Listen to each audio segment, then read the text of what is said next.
দীর্ঘদিন শরণার্থী হিসেবে প্রতিবেশী দেশগুলোতে বেঁচে থাকা সিরিয়ানরা এখন এভাবেই গুছিয়ে নিচ্ছেন তল্পিতল্পা।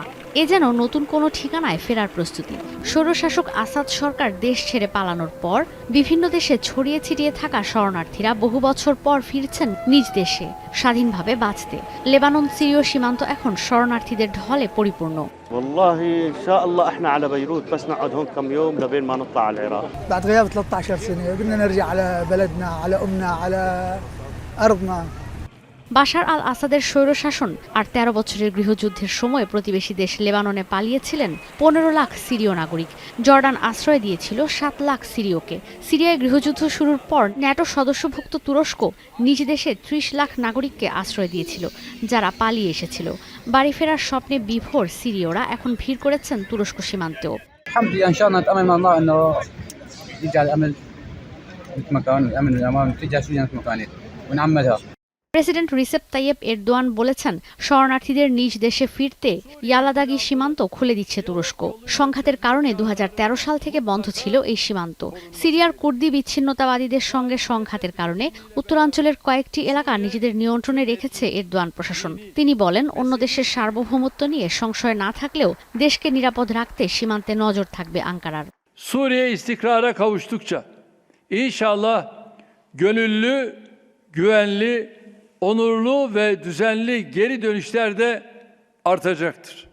এদিকে শুধু পার্শ্ববর্তী দেশ নয়, সিরিয়ায় গৃহযুদ্ধ শুরুর পর অভিবাসী হয়েও নিজের দেশ ছেড়েছেন অনেকে।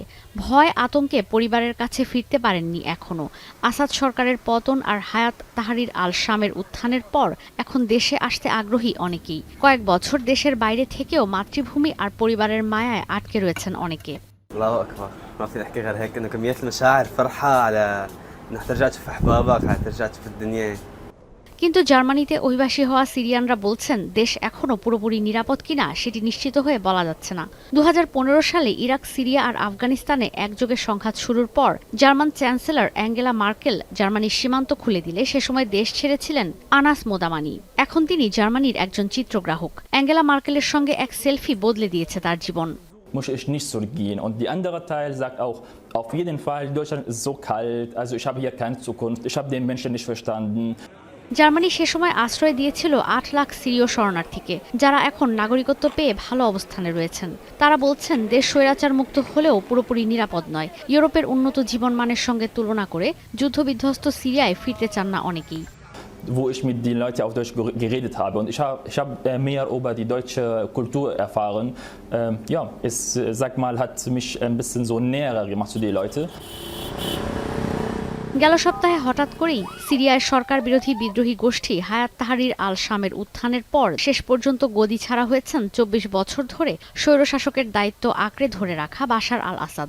মধ্যপ্রাচ্যের এই সংঘাত তৈরি করেছিল সাম্প্রতিক সময়ের সবচেয়ে বড় শরণার্থী সংকটের। তুরস্ক, লেবানন আর জর্ডানে থাকা লাখ লাখ শরণার্থী এখন ফিরতে পারবেন নিজ দেশে। ঈশিতা ব্রহ্ম, এখন বিশ্ব।